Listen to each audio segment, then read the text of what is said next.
Saudari-saudaraku, teman-teman muda yang terkasih. Ini kalau setiap misa orang muda itu saya deg-degan. Nah, temanya mereka yang pilih. Lalu saya diminta untuk menyampaikan renungan ya sesuai dengan itu. Lalu hubungannya dengan bacaan kitab suci, Injil ya. Tapi untunglah kali ini mereka mempersiapkan sesuatu. Yaitu teman-teman muda yang hadir ini tadi diminta menulis ya, sesuatu pengalaman atau apa yang membuat kamu insecure akhir-akhir ini ya. Lalu ditaruh di sini ya. Nah, kita mau baca ya.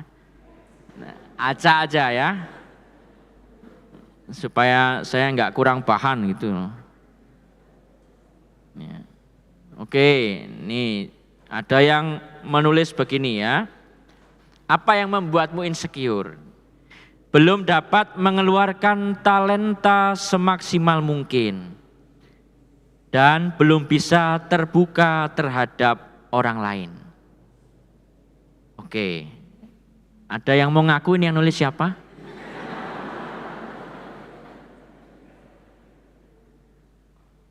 Yang ngaku tak kasih hadiah.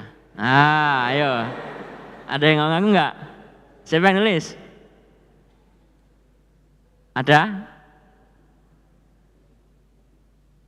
Oh ini kayaknya dari sini nih. Nah, bukan kamu. Oke, bukan ya. Oke, belum dapat mengeluarkan talenta, insecure ya. Artinya belum memaksimalkan apa yang Tuhan berikan barangkali ya. Kamu merasa begitu ya. Dan belum bisa terbuka ya. Nah, ini insecure ya. Jadi takut untuk menjadi diri sendiri.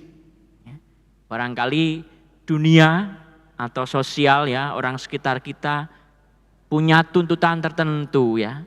Dan kita merasa ya tidak bisa menjadi diri sendiri ya. Jadi hidup bertopeng-topeng, insecure. Ini sangat relate banget ya dengan apa yang dialami orang muda. Oke, kita cari yang lain ya. Bentar.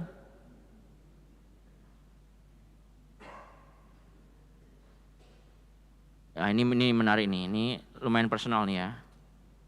Insecure, kuliah nggak sebagus Koko. Kalau deketin orang kalah sama temen, ini ya. Ya. Takut gagal, ya. Oh ini bener banget sih ini ya. Ini tolong papa mama nih dengarkan ya. Ya. Kadang-kadang anak itu insecure bisa karena aduh kok aku nggak sebagus Koko atau dibandingkan dengan adiknya ya, atau bahkan dibandingkan orang lain, wah itu insecure itu ya, bikin kita merasa kok aku nggak sebaik itu. Padahal belum tentu ya, belum tentu. Barangkali kita punya kelebihan, kita punya kekuatan di bidang lain ya, yang tidak selalu soal nilai kuliah. Ya. Misalnya di bidang olahraga atau seni mungkin lebih baik ya, tapi dinilai kuliah ya kurang ya, ya minimal lulus lah ya, jangan nggak lulus gitu ya. Oke, ini menarik relate ini ya. Ada yang mau ngaku ini yang nulis siapa? Tak kasih hadiah nih serius. Saya sudah siap hadiahnya. Ada yang mau ngaku? Enggak ada, oh ya sudah enggak apa-apa ya. Takut ada orang tuanya mungkin ya. Bisa jadi ya. Wah ini juga boleh lah nih ya. Tulisannya aduh susah dibaca nih. Belum punya tabungan yang cukup. Ya.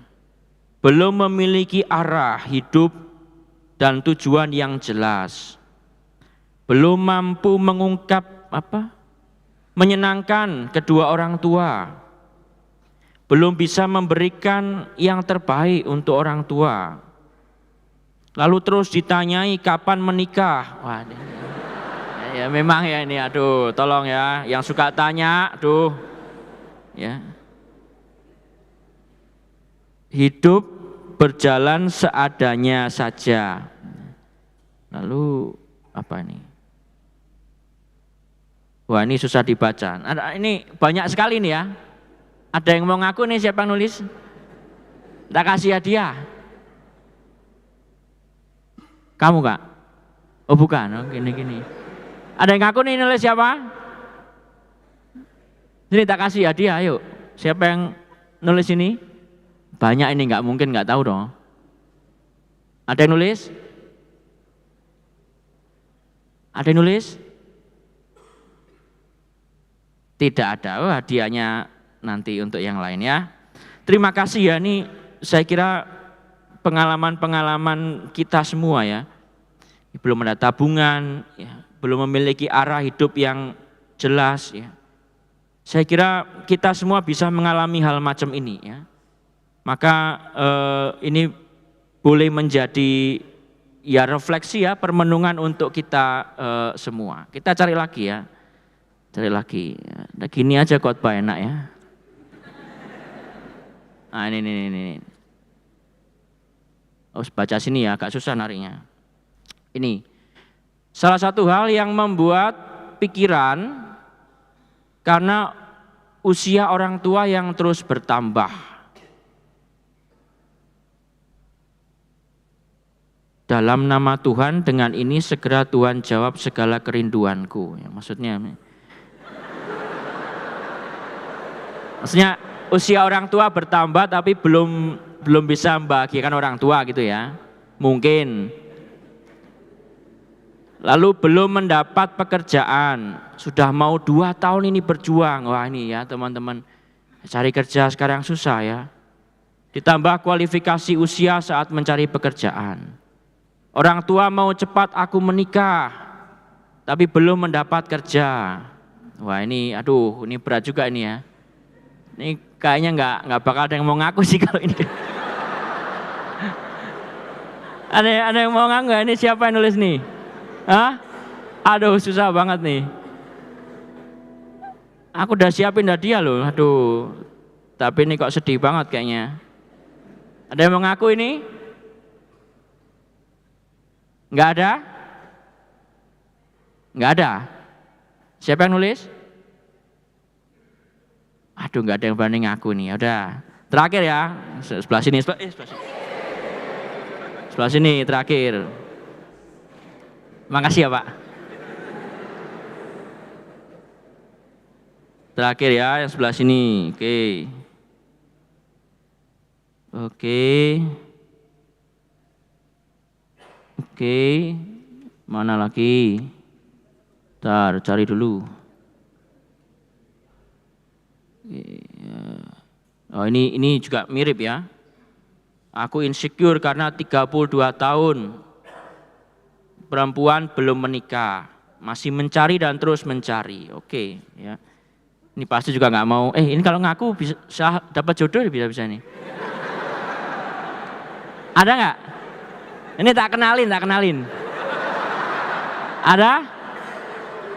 Tak kenalin. Ayo, sini mana ada? Tak kenalin plus dapat hadiah nih. Ada? Sana kayaknya ya. Sana sudah agak berumur yang sana. Ada? Ada yang nulis ini? Ada yang mau maju, berani maju? Nggak ada juga? Waduh nggak, sayang sekali ya, di aku nggak kepake ini ya. Oke, ini terakhir ya, benar-benar terakhir nih. Tuhan, apa yang harus kuputuskan untuk kulakukan agar hidupku bisa seturut kehendak-Mu? Terus berkarir atau fokus pada keluarga? Melanjutkan studi atau bekerja sesuai passion yang menyenangkan?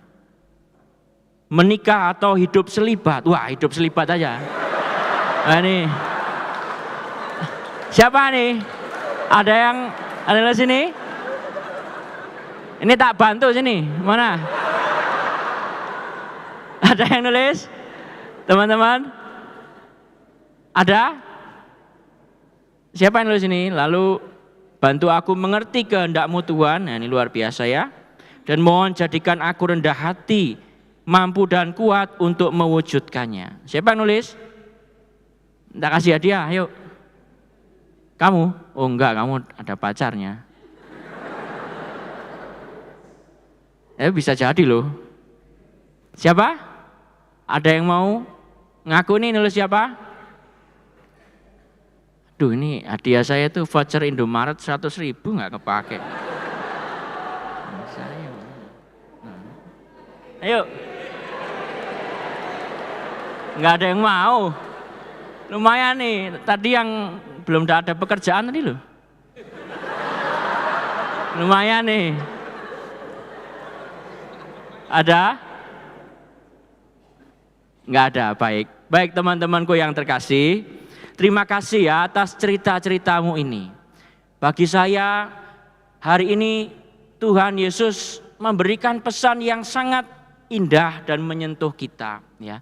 Dalam Injil Yohanes, itu dikatakan bahwa aku tidak akan meninggalkan kamu sebagai yatim piatu. Tuhan tidak akan pernah meninggalkan kita sendirian. Dalam situasi se-insecure apapun, Tuhan tidak pernah meninggalkan kita. Dalam kitab Yesaya itu dikatakan, digambarkan bagaimana Allah begitu dekat dengan kita. Dikatakan bahwa apakah ada seorang ibu yang melupakan anaknya? Atau seorang perempuan yang tidak memperhatikan bayi dalam kandungannya? Kalaupun ada, aku tidak akan melakukannya.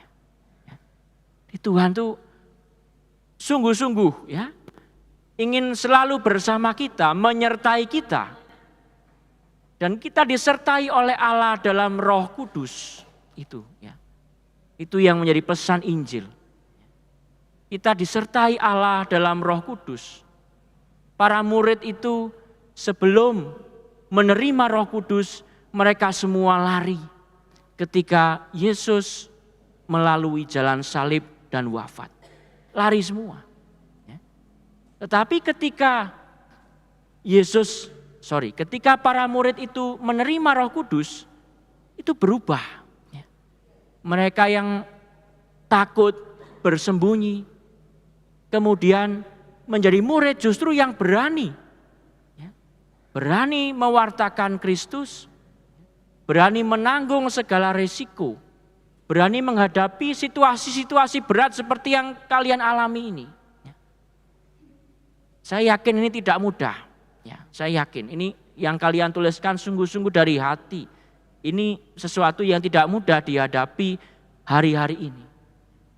Pekerjaan, soal pasangan, soal kita mau punya ekonomi tertentu. Ini enggak gampang. Tapi kita diajak untuk selalu sadar bahwa Tuhan senantiasa menyertai kita dalam Roh Kudus. Kalau kita senantiasa mau berani menghadapi ini semua, kuncinya itu jangan lari. Para murid tadi lari. Sebelum menerima Roh Kudus itu para murid lari semua. Tidak berani menghadapi segala kesulitan yang dialami oleh Yesus. Penderitaan, kesulitan, kesepian. Enggak berani. Tapi setelah menerima Roh Kudus, para murid itu berani menghadapi itu semua. Kuncinya jangan lari. Kalau kita lari, kita tidak akan pernah sampai untuk melampaui, untuk menerima karunia Roh Kudus dan menghadapi semua yang insecure ini. Tapi kalau kita berusaha menghadapinya dan dengan karunia Roh Kudus, kita pasti mampu untuk menghadapi ini semua. Yang sedang bingung, Roh Kudus akan membimbing. Mau selibat apa tidak, Nah, itu Roh Kudus akan membimbing. Yang tadi takut, bertopeng-topeng, bertemu dengan orang lain, Roh Kudus akan membimbing. Sehingga kita terbuka, tidak lagi takut. Kita diajak untuk jangan lari. Mari menghadapi ini semua dan mohon karunia Roh Kudus agar membimbing kita, menyertai kita, menjalani, melalui situasi yang tidak mudah ini. Tuhan senantiasa menyertai kita seperti Allah tidak pernah meninggalkan, ya. Dikatakan tidak membiarkan kita yatim piatu, tidak pernah membiarkan kita sendirian. You'll never walk alone. Tuhan akan senantiasa bersama kalian, menyertai kalian kalau kita tidak lari terhadap ini semua. Amin.